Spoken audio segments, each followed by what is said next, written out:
June the 23rd go down in our history as our Independence Day. Le Brexit aura vu se succéder 3 premiers ministres, se développer une violence politique presque inédite dans l'ère contemporaine britannique et surtout plonger dans l'incertitude tout un pays sur presque tous les plans. Voilà maintenant plus de 3 ans que ce sujet empoisonne la vie politique européenne avec des rebondissements multiples au point de s'y perdre et de ne plus y comprendre parfois grand-chose. Pourtant, ces négociations ont une logique et pour comprendre, il faut remonter au référendum qui est la cause de tout ça. We are approaching one of the biggest decisions this country will face in our lifetimes, whether to remain in a reformed European Union or to leave. I will go to Parliament and propose that the British people decide our future in Europe through an in-out referendum on Thursday, the 23rd of June. Au tout départ, le Brexit, c'est d'abord l'histoire d'une stratégie politique initiée par David Cameron, qui est alors le Premier ministre de l'époque, et qui est confronté à des frondeurs au sein de son propre parti, le Parti conservateur. Un référendum sur l'Europe, on en parlait depuis longtemps, mais il n'arrêtait pas de répéter que c'était pas nécessaire, que ça s'imposait pas, qu'il n'y avait pas de matière à voter sur quoi que ce soit, jusqu'à ce que ces frondeurs se mettent à lui mener la vie impossible. Il votait pas les projets de loi au Parlement, il votait contre le gouvernement, donc il s'est trouvé face à un problème de majorité au sein de son parti et s'est dit que pour survivre, il fallait leur donner quelque chose, leur donner du grain à moudre, et donc il leur a concédé ce référendum et a décidé de le faire en se disant que de toute façon la question serait tranchée, réglée pour toujours. Globalement dans l'histoire, les décideurs britanniques ont toujours eu une vision très utilitariste de l'Europe et les bras de fer avec l'Union européenne ont été nombreux depuis leur entrée dans celle-ci en 1973, en passant par le chèque britannique de Margaret Thatcher en 1984 jusqu'au Brexit aujourd'hui.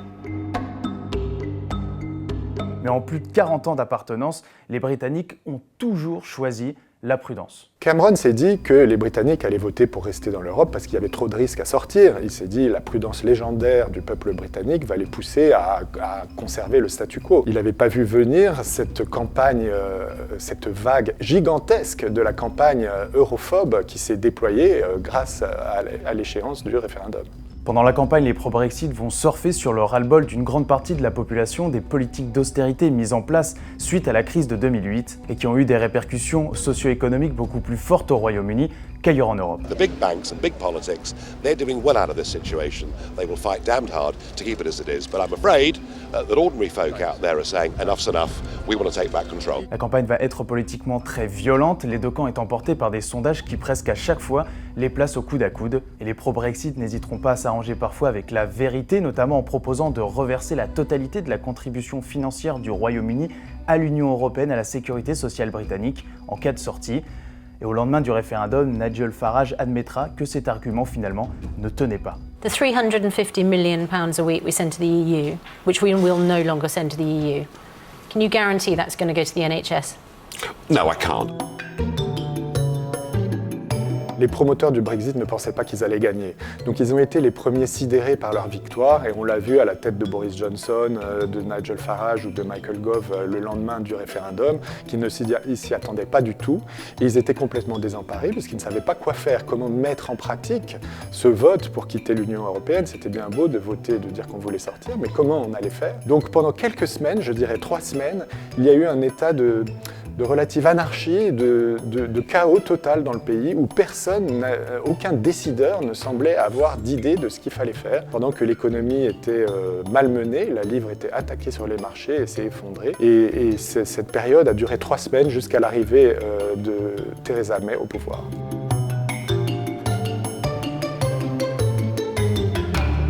David Cameron n'avait pas promis de partir en cas de victoire du Brexit pour ne pas risquer que ce référendum se transforme en vote contre lui. Mais 3 semaines après le vote, il est contraint de céder la place à Theresa May.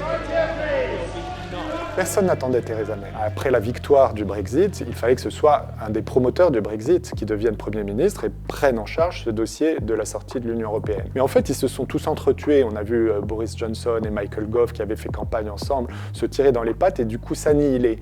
Donc il ne restait pas tellement de choix et Theresa May, qui sortait de 6 ans au ministère de l'Intérieur, avec une réputation de sérieux, de quelqu'un qui ne fait pas de vagues, qui sait gérer des dossiers compliqués, qui est très technicienne, européenne est moins politique que d'autres, moins idéologue que d'autres, serait finalement la personne idéale pour mener à bien ce chantier très très complexe. Et la première chose que Theresa May va faire en arrivant au pouvoir, c'est tenter de se faire accepter par les Brexiteurs, puisque elle-même n'avait pas voté pour quitter l'Union européenne.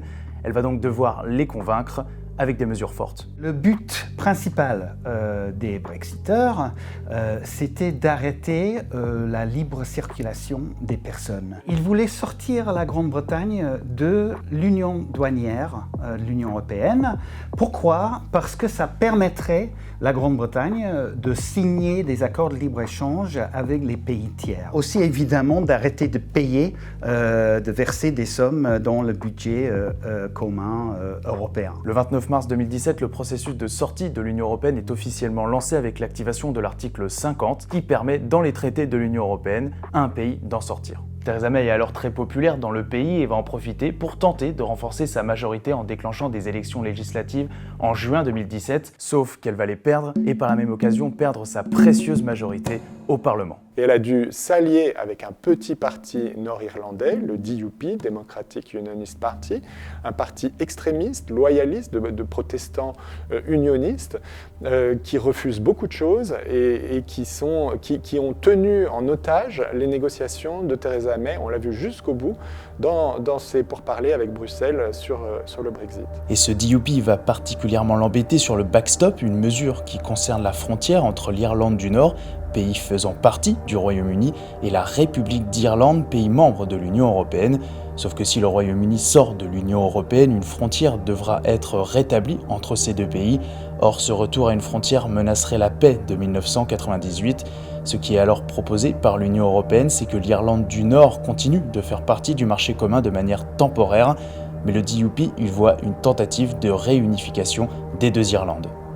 D'abord donc partisane d'un Brexit dur, Theresa May va devenir de plus en plus conciliante avec l'Union européenne, surtout quand les 27 vont refuser son plan de sortie nommé de Chequers le 20 septembre 2018. Elle va alors faire sauter plusieurs lignes rouges voulues par les partisans d'un Brexit dur, comme garantir que le Royaume-Uni honorera ses engagements financiers vis-à-vis de l'Union européenne, ou encore en garantissant la libre circulation des futurs ressortissants de l'Union européenne. Résultat, un accord est enfin trouvé le 25 novembre 2018 avec l'Union européenne autour d'un document de 600 pages qui ne sera jamais ratifié par le Parlement britannique. Le plus étonnant, c'est que les Brexiteurs eux-mêmes ont voté 3 fois contre le Brexit. Du moins, ils ont voté contre 7 formes de Brexit qui leur étaient présentées, qui était l'accord de Theresa May avec l'Union européenne, parce qu'ils jugeaient que ce n'était pas le vrai Brexit, qu'il y avait trop de liens avec l'Union européenne et que l'Union européenne avait finalement le dernier mot sur le sort de la Grande-Bretagne. Donc ils ont caractérisé cet accord de vassalisation de la Grande-Bretagne par l'Union européenne. Mais en face,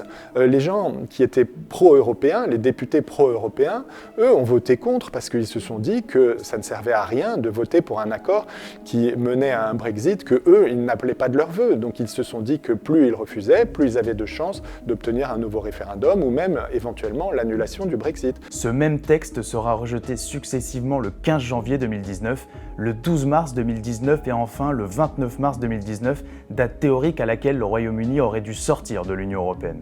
Devant cette impasse, le 11 avril 2019, le Brexit est reporté au 31 octobre 2019. Alors sur le papier, on peut légitimement se demander pourquoi l'Union européenne, quel intérêt à l'Union européenne de sans cesse repousser la date du Brexit. D'abord, on n'a pas intérêt, quand un partenaire est en difficulté, à accroître ses difficultés parce que c'est se tirer une balle dans le pied. Le commerce britannique avec l'Union européenne est considérable, il représente plus de 250 milliards d'euros.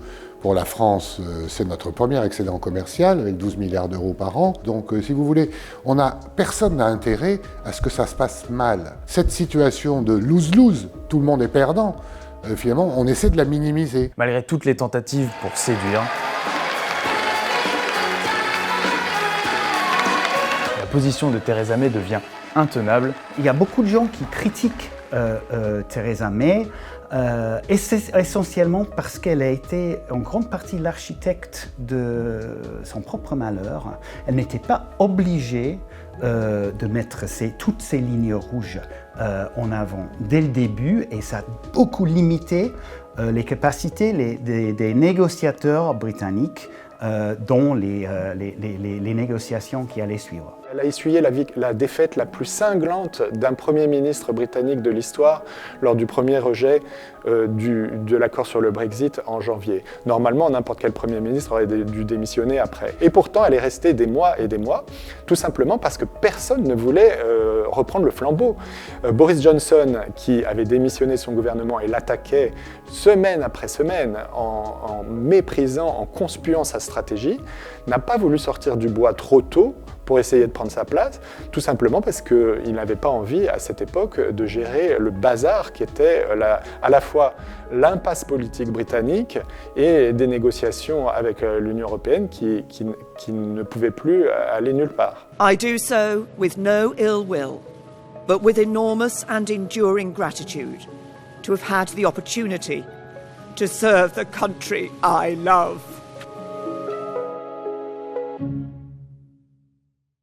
Le 24 juillet 2019, Boris Johnson devient enfin Premier ministre et renégocie un nouvel accord dans lequel le fameux backstop est abandonné. Boris Johnson et le Brexit, en fait, l'objectif premier, c'était d'arriver au pouvoir. C'est pour ça qu'il avait choisi de faire campagne pour le Brexit, alors qu'il a lui-même avoué qu'il était partagé et qu'il aurait très bien pu se déclarer pour l'autre camp. Mais il s'est dit que le Brexit était le meilleur moyen pour lui de lui ouvrir une sorte de boulevard politique et de conquérir le pouvoir. Maintenant qu'il est à Downing Street, son objectif, c'est bien sûr de mener à bien le Brexit. Et puis, une fois le Brexit fait, c'est de rester au pouvoir et sans doute, espère rester dans l'histoire comme un homme d'État, comme un grand homme, un des grands premiers ministres du Royaume-Uni. Il est grand admirateur de Churchill, il lui a consacré une biographie. Bien secrètement, il se verrait bien comme le Churchill du XXIe siècle.